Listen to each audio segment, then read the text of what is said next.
Bienvenue à cette première session de révision du cycle de méditation. J'ai eu envie de vous proposer une vidéo parce que je me suis dit que ce serait un petit peu plus vivant et que cela permettrait de conserver un lien plus facile. Alors je vous invite à vous poser et nous allons prendre juste un moment, quelques instants pour respirer ensemble et se connecter à soi-même. Vous ajustez votre posture pour être bien confortable. Posez vos mains sur les genoux, que vous soyez assis sur une chaise ou assis au sol, ça n'a aucune importance. Essayez de vous sentir équilibré dans votre corps. Inspirez, sur une expiration, vous venez fermer les yeux. Plongez à l'intérieur de votre corps et sentir vos points d'ancrage, tout ce qui vous relie à la terre.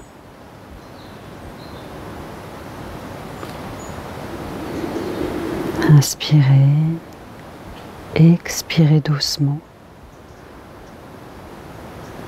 Tombez à l'intérieur de vous-même.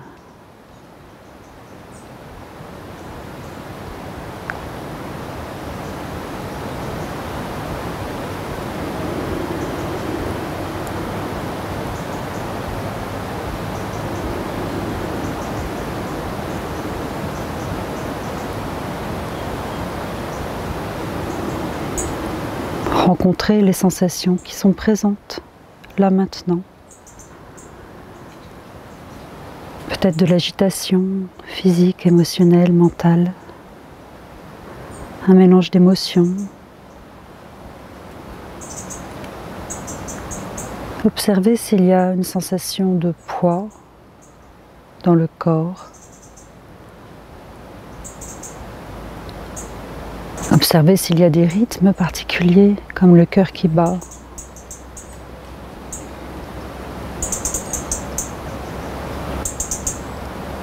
Ressentez votre souffle. Comment respirez-vous en cet instant?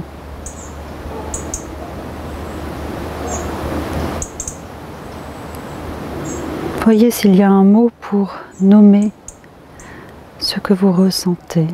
Nommez votre émotion. Vos émotions.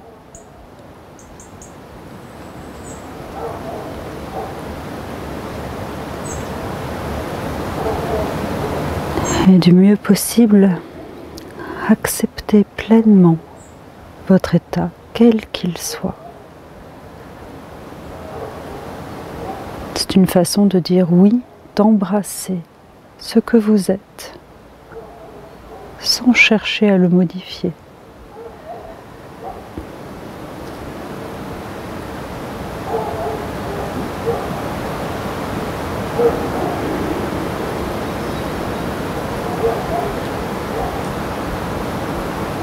Posez-vous dans votre souffle.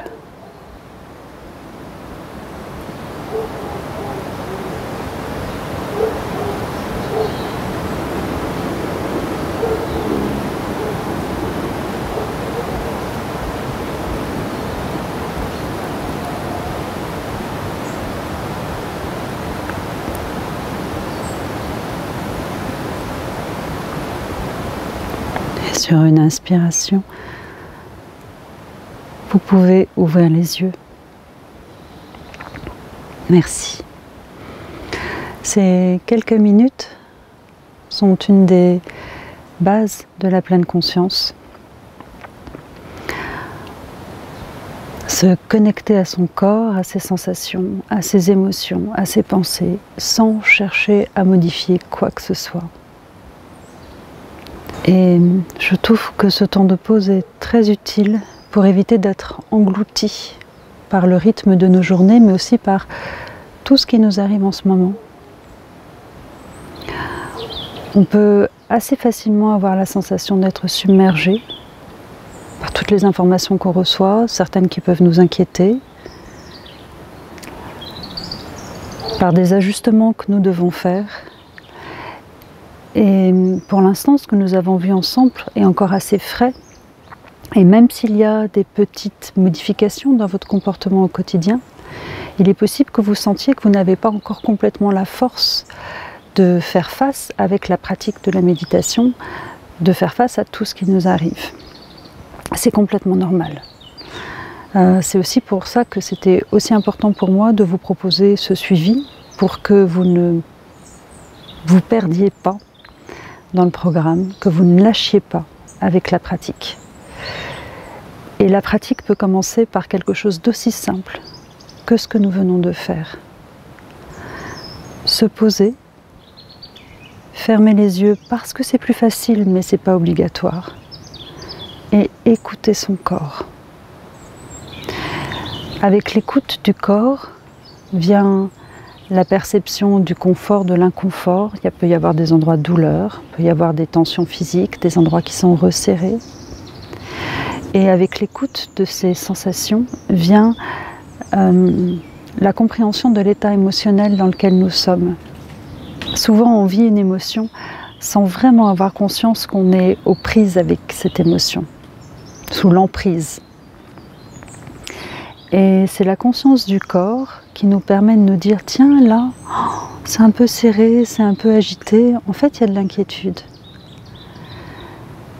Et puis on peut aussi sentir que son mental fait écho à cette émotion, qu'il la renforce. C'est alors le moment où l'acceptation de cette émotion dans un oui, oui je vis l'inquiétude et je m'autorise à la vivre, oui je vis un moment de stress et je m'autorise à le vivre, mais aussi oui je vis un moment de calme, de neutralité, de tranquillité, de joie, et toutes les émotions bien entendu sont présentes, peuvent être présentes. Et je l'embrasse. Intérieurement, moi quand j'ai fait cet exercice, il y avait un peu de stress parce que j'arrivais pas à brancher la caméra et j'étais un petit peu agacée. Et j'ai vraiment senti ça et il y a eu un effet d'embrasser, comme de prendre dans mes bras toutes les parts de moi, celle qui veut bien faire, celle qui est agacée parce que ça marche pas comme ça devrait, celle qui est un peu inquiète. Voilà, il y a vraiment cette idée de toutes ces parts-là comme des différents enfants que j'accueille. Et à partir du moment où j'ai pu faire cela, j'ai senti qu'il y avait le souffle qui s'apaisait, un espace qui était plus vaste et du poids dans le corps. Je vous dis cela parce que dans ce petit partage, dans ce retour d'expérience de ce que nous avons vécu là ensemble, parce que je considère que vous êtes là,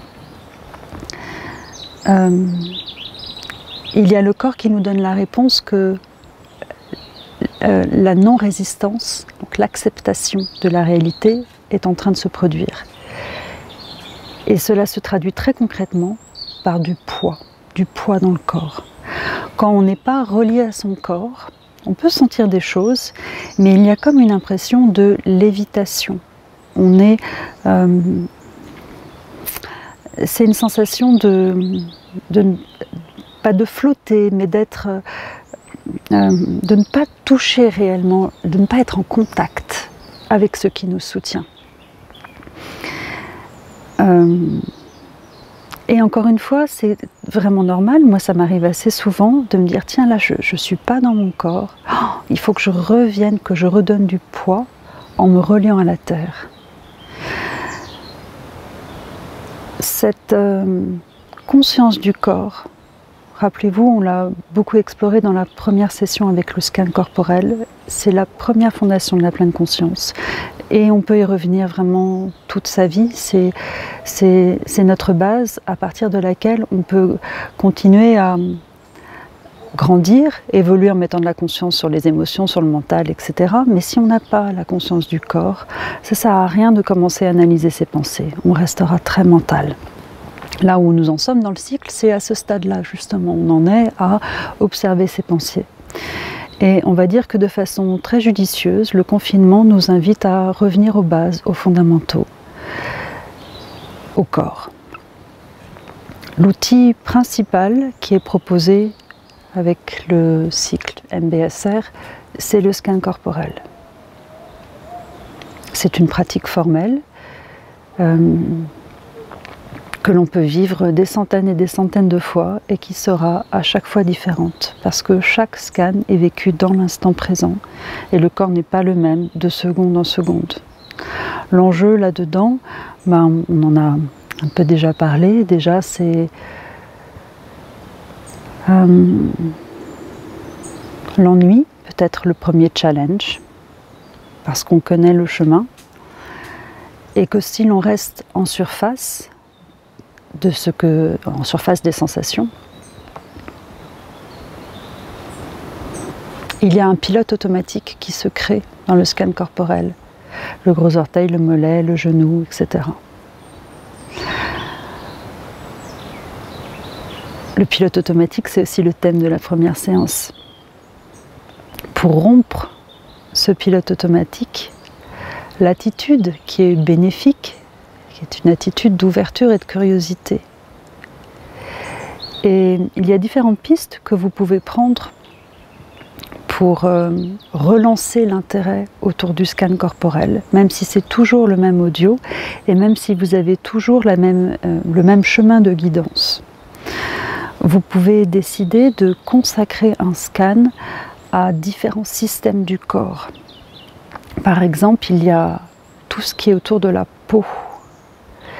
Dans la perception de la peau, il peut y avoir la couche superficielle, les couches un peu plus profondes. On est vraiment autour de quelque chose la peau respire. Il y a quelque chose qui peut aller vraiment dans de la finesse de sensation. Il y a l'enveloppe, le contour. Il y a, avec la respiration, la dilatation, expansion, contraction, resserrement plutôt que contraction. Et donc tout un ensemble de sensations que l'on pourrait qualifier de frémissement, frémissement, picotement, on peut sentir l'afflux du sang aussi. Et vous pouvez décider justement de rester dans cette partie enveloppe et de sentir en particulier ça.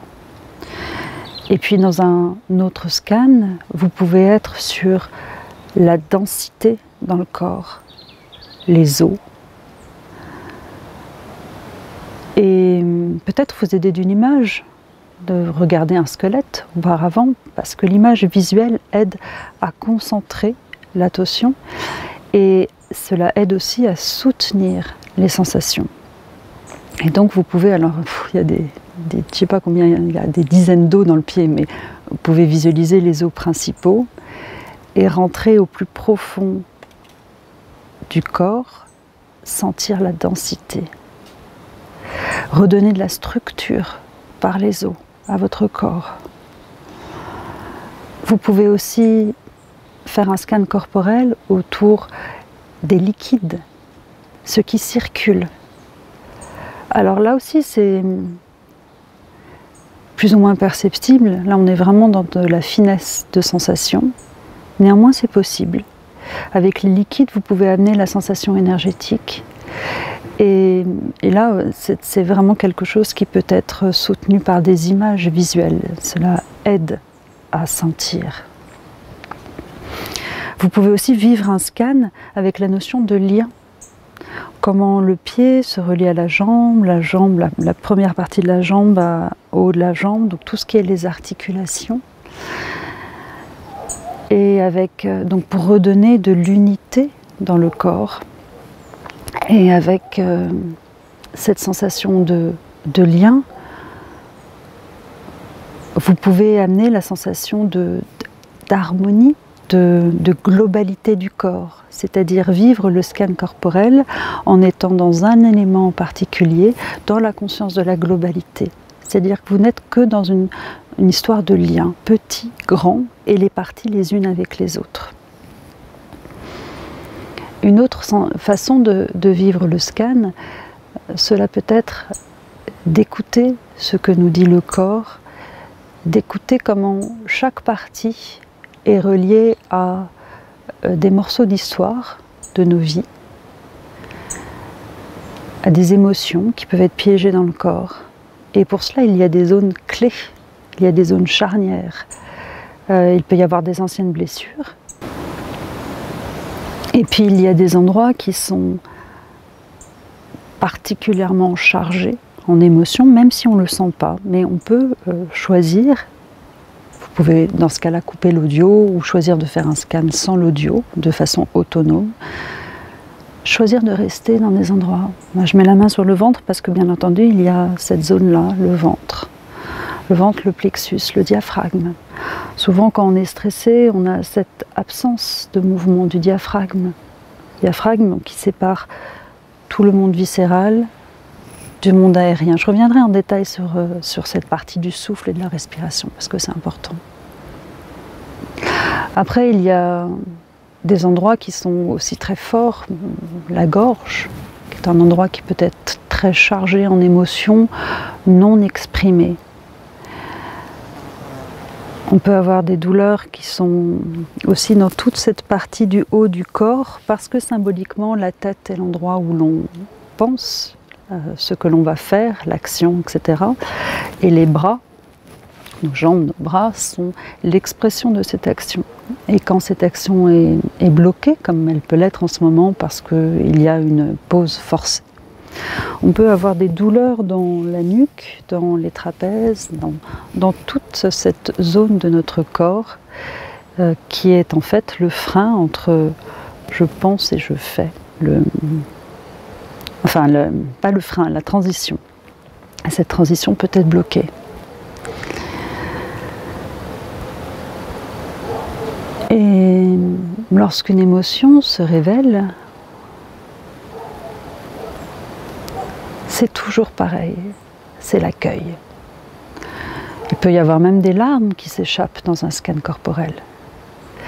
C'est en fait un bel apprentissage que de comprendre que l'on peut soi-même être son propre guérisseur, que l'on peut prendre soin de ses parties blessées. Alors je vous parle beaucoup de blessures, hein. Il peut y avoir des morceaux de joie, il peut y avoir tout est possible dans un scan. Je vous parle bien entendu de ce qui va nous faire le plus souffrir, mais il ne faut pas oublier qu'il y a toute l'étendue.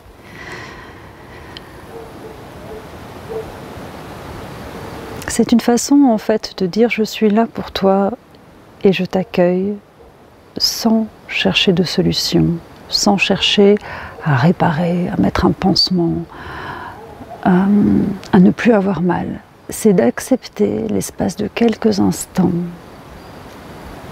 de rencontrer l'inconfort, la douleur, la blessure, de compatir, c'est-à-dire de faire preuve de compassion, d'être là avec. Compatir, il y a ce lien d'amour envers soi. Et j'insiste sur cette notion de ne cherchez pas tout de suite à ne plus avoir mal. Laissez par elle-même la douleur se transformer. Il y a quelque chose d'absolument fabuleux dans le corps qui sont tous les processus d'auto-guérison. À partir du moment où l'on peut rencontrer des anciennes mémoires qui nous appartiennent et qui ne nous appartiennent pas. C'est-à-dire qu'on a aussi des héritages de lignée, des héritages, pour ceux qui sont dans ce champ de croyance, des héritages karmiques. Et donc on a des choses qui sont là, qui sont présentes en nous, qui ne nous appartiennent pas forcément. Et le simple fait, en tout cas ça commence par là, même si ça ne se fait pas en une fois, parfois ça peut se dissoudre, parfois c'est un peu plus long, parfois même il faut de l'aide d'une autre personne, mais en tout cas déjà ça commence par reconnaître. Et le simple fait de reconnaître peut suffire à ce que l'inquiétude, l'angoisse, la souffrance, la blessure, cette ancienne mémoire qui restait accrochée, se transforme. Elle peut se dissoudre, mais elle peut aussi se transformer. Les émotions se transforment les unes dans les autres. On parle de la transmutation. Si on prend un autre champ de comparaison, on parle de la transformation alchimique, du plomb en or, c'est un peu la même chose. Voilà. Et tout ceci se vit dans un scan corporel. Donc vous voyez que cette première fondation autour du corps avec l'exercice phare qui est proposé dans le cycle de méditation, le scan corporel, est finalement en soi un travail que l'on peut remettre sur le métier à tisser jour après jour.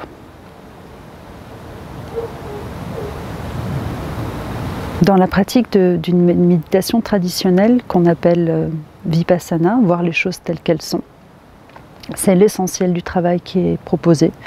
Assis, on ne va pas forcément s'allonger, on est en position assise. Et on va, méditation après méditation, ne faire que ça, des scans corporels. Voilà, je voulais vous donner cette référence pour vous dire à quel point c'est riche. Et cela peut être pris à différents niveaux. Vous avez les audios. N'hésitez pas maintenant à lâcher les audios et à être autonome autour de la pratique du scan. À vous donner un timing. Alors vous pouvez soit mettre une horloge intérieure, c'est-à-dire décider de vous arrêter quand le moment est juste pour vous. C'est intéressant de faire ça. Vous pouvez aussi mettre un réveil. Voilà, il y a des petites applications où il y a une cloche, un peu moins violent que le réveil. Donc cette semaine va être autour de cette pratique formelle du scan. Du mieux possible, essayez au moins un scan tous les jours, un petit quart d'heure. Voilà, dans la pratique formelle. La pratique informelle va être de mettre de l'ancrage dans le corps, parce que ce qui nous arrive nous amène beaucoup à, alors bien sûr pas pour tout le monde, hein, mais à nous décentrer, à nous mettre hors de notre axe, désaligné, mais surtout à perdre l'ancrage. C'est vraiment ce déracinement voilà, que nous sommes nombreux à vivre. L'enracinement commence par les pieds, le sacrum, et tout ce qui est après les points relais dans le corps, les mains, sur les genoux. Et il y a cette sensation, j'ai utilisé l'expression de tomber dans son corps. Il y a cette sensation de tomber à l'intérieur de soi. Lorsqu'on prend corps, lorsqu'on donne du poids au corps et que l'on vient se relier, que l'on n'est plus juste en train de comme surfer sur le sol, mais qu'on vient toucher la terre. Et on peut être sur du bitume et se relier à la terre, la planète. C'est juste des couches qu'il y a dessus, bitume, etc., qui nous séparent.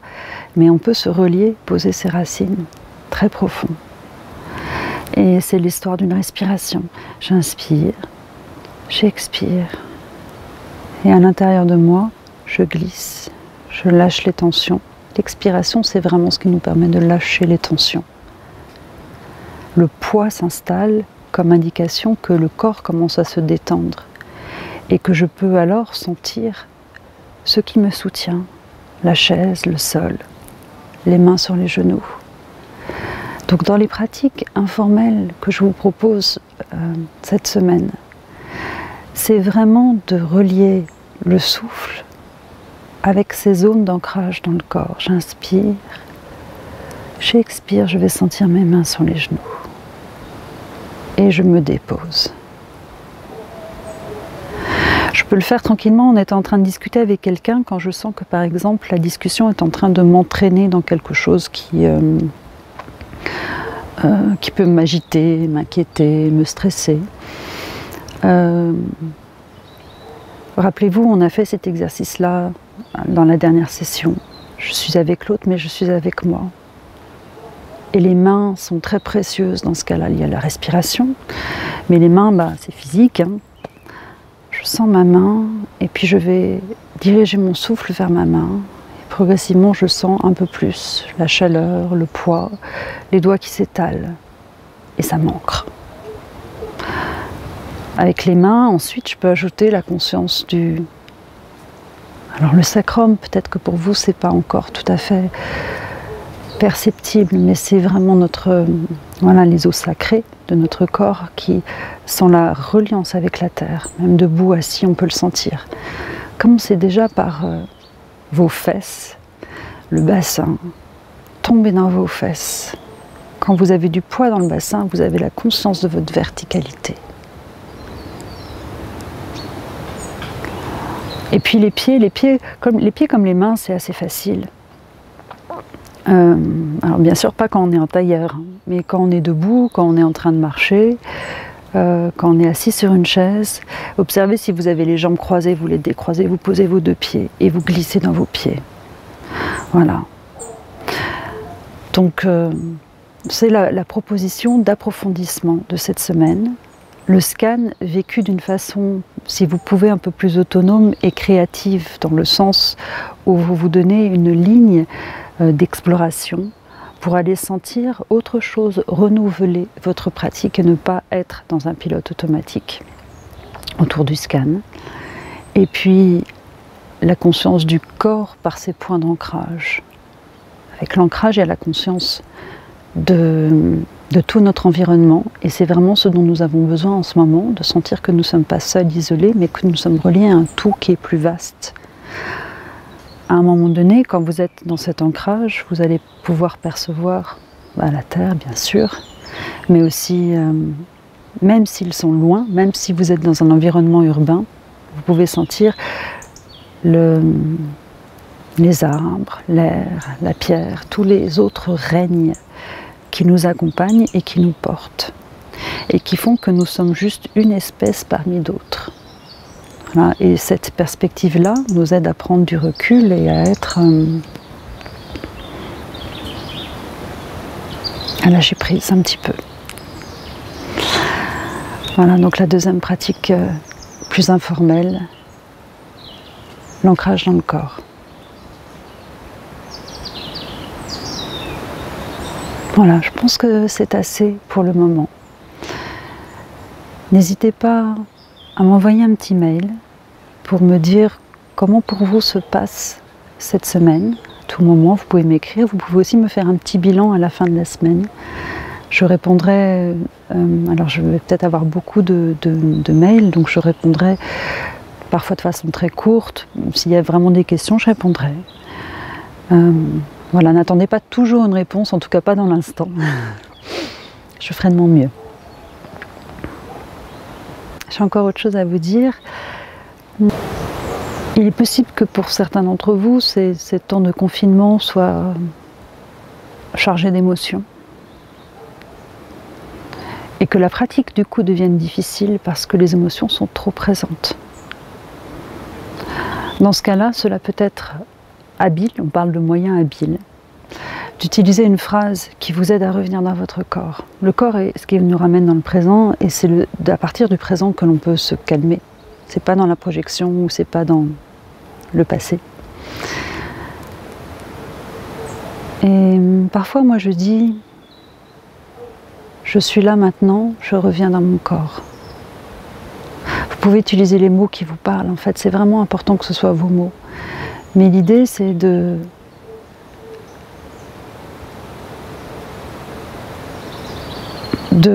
trouver des mots qui vous ramènent avec une forme de, on parle de fermeté douce, qui vous ramène à votre corps. Il y a un acte de volonté là-dedans, mais avec beaucoup d'amour, de bienveillance, de douceur. Mais il y a un acte de volonté. Je décide de revenir là maintenant dans mon corps, une fois, 2 fois, 100 fois. Et le fait d'avoir une phrase peut aider, c'est pas du tout obligatoire. On peut utiliser le souffle, on peut utiliser l'ancrage si on est dans les sensations. Mais moi je trouve parfois que cela peut aider. Voilà, alors n'hésitez pas si vous avez des questions, des suggestions d'amélioration de ce que je vous propose, des envies. Faites-moi part de vos retours, écrivez-moi et du mieux possible, je répondrai. Merci.